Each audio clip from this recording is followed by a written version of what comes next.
ಸಾಕಷ್ಟು ಸಾರಿ ತಾವು ಬರೆದಿದ್ದೀವಿ. ಈ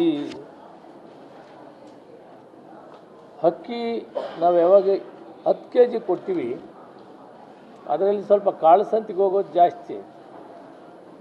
ಅದರ ಬಗ್ಗೆ ನಾವು ಸಾಕಷ್ಟು ಮುತುವರ್ಜಿಯನ್ನು ವಹಿಸಿ ಕ್ರಮವನ್ನು ತೆಗೆದುಕೊಂಡು ಕಳೆದ 3 ವರ್ಷಗಳಲ್ಲಿ 1497 ಕೇಸನ್ನು ಹಾಕಿದ್ವಿ.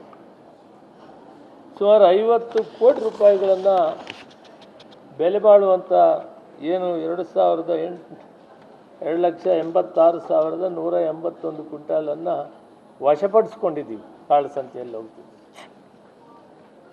ಇವೆಲ್ಲ ಸಕ್ರಿಯವಾಗಿ ಈ ಇಲಾಖೆ ಕೆಲಸ ಮಾಡಿದೆ ಅನ್ನೋದಕ್ಕೆ ತಮ್ಮ ಗಮನಕ್ಕೆ ತರಕ್ಕೆ ಇಷ್ಟಪಡ್ತೀನಿ.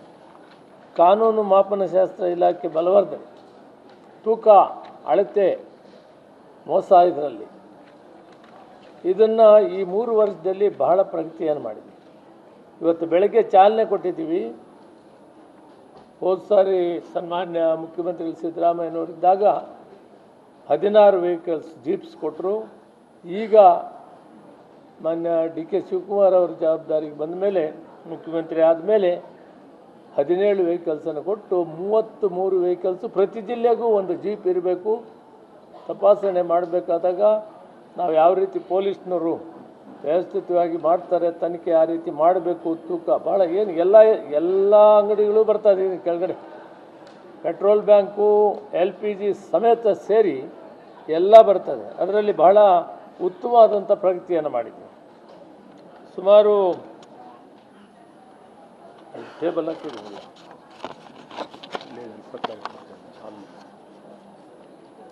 ಇಲಾಖೆ 23-24ರಲ್ಲಿ ಈ ಪೆನಾಲ್ಟಿ ಹಾಕಿರೋದು 83 ಕೋಟಿ. 25-26ರಲ್ಲಿ 90 ಕೋಟಿ. ಈ ವರ್ಷ ಈಗ ಪ್ರಾರಂಭದಲ್ಲಿ 17 ಕೋಟಿ. ಒಟ್ಟಾರೆ 230 ಕೋಟಿ ರೂಪಾಯಿಗಳನ್ನು ಇಲ್ಲಿವರೆಗೂ 2023ರಿಂದ ಪೆನಾಲ್ಟಿ ಹಾಕಿದ್ದೀವಿ. ಅಂದರೆ ಗ್ರಾಹಕರಿಗೆ, ನಾಗರಿಕರಿಗೆ 2300 ಕೋಟಿ ರೂಪಾಯಿಯಷ್ಟು ವಸ್ತುಗಳು ನಾವು ತಡೆದಿದ್ದೀವಿ, ಅವರಿಗೆ ಸೇರೋ ಹಾಗೆ ಮಾಡಿದ್ದೀವಿ. ನಾವು ಪೆನಾಲ್ಟಿ ಜಾಸ್ತಿ ವಸೂಲು ಮಾಡಿದ್ದು ಅನ್ನೋ ಅರ್ಥ ಏನಂದರೆ, ಕಾಳಸಂತೆಯಲ್ಲಿ ಅಥವಾ ತೂಕದಲ್ಲಿ ವ್ಯತ್ಯಾಸ ಮಾಡಿ ನಾಗರಿಕರಿಗೆ, ಗ್ರಾಹಕರಿಗಾಗೋ ತೊಂದರೆಯನ್ನು ನಾವು ತಡೆಗಟ್ಟಿದ್ದೀವಿ ಅನ್ನೋದನ್ನು ಇದು ತೋರಿಸ್ತದೆ. ಇಂಡೈರೆಕ್ಟಾಗಿ ಅವ್ರಿಗೆ ಇದರ 10ರಷ್ಟಲ್ಲ 100ರಷ್ಟು ಸೌಲಭ್ಯ ಆಗ್ತದೆ. 1 kgಯಲ್ಲಿ 50 ಗ್ರಾಮು, 20 ಗ್ರಾಮು, 100 ಗ್ರಾಮು ಹಿಡಿದ್ರೆ ನೀವು ನೋಡ್ಕೊಳ್ಳಿ ಎಷ್ಟು 10%, 5% ಅಂದರೆ ಎಷ್ಟು ಕಾಸ್ಟ್ ಆಗ್ತದೆ. ಇದನ್ನೆಲ್ಲನೂ ತಡೆಯೋದಕ್ಕೆ ಪ್ರಗತಿಪರವಾಗಿ ಭಾಳ ಒಳ್ಳೆ ಕೆಲಸ ಮಾಡಿದ್ದಾರೆ. ನಮ್ಮ ಇಲಾಖೆಯವರಿಗೆ ನಾನು ಅಭಿನಂದನೆ ಸಲ್ಲಿಸಬೇಕು. ಒಳ್ಳೆ ಕೆಲಸ ಮಾಡಿದ್ದಾರೆ. ಸೆಕ್ರೆಟರಿಗಳಾಗಲಿ ಮತ್ತು ಕಮಿಷನರ್ ಆಗಲಿ, ನಮ್ಮ MD ಅವರಾಗಲಿ. ಆಹಾರ ಸೌಧವನ್ನು ನಾನು ಬಂದ ಮೇಲೆ ಮಾನ್ಯ ಮುಖ್ಯಮಂತ್ರಿಗಳಂತ ಸಿದ್ದರಾಮಯ್ಯನವರು ಇದಕ್ಕೆ ಶಿಲಾನ್ಯಾಸ ಮಾಡಿದರು. ಫೌಂಡೇಶನ್ನು ಈಗೇನು ಇನ್ನೊಂದು 6 ತಿಂಗಳಲ್ಲಿ 6 ಮಂತ್ಸಲ್ಲಿ ಎಲ್ಲ ಪೂರ್ತಿ ಕಟ್ಟಡ ಆಗಿದೆ. ಅದನ್ನು ಪೂರ್ತಿ ಮಾಡಿ ಲೋಕಕ್ಕೆ ಅರ್ಪಣೆ ಮಾಡುವಂಥ ಕೆಲಸವನ್ನು ನಾವು ಮಾಡ್ತಾಯಿದ್ದೀವಿ.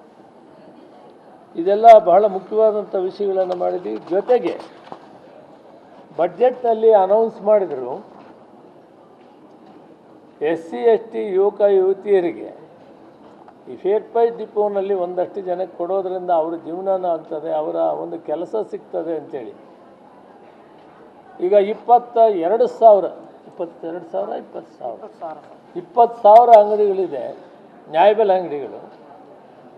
ಅದರಲ್ಲಿ ಕೆಲವು ನಿಂತೋಗಿದ್ದೋದು, ಕೆಲವರು ತಿರುಗೋಗಿದ್ದಾರೆ, ಕೆಲವು ಸೊಸೈಟಿಗಳಿಗೆ ಅಟ್ಯಾಚ್ಮೆಂಟ್ ಮಾಡಿದ್ದೀವಿ.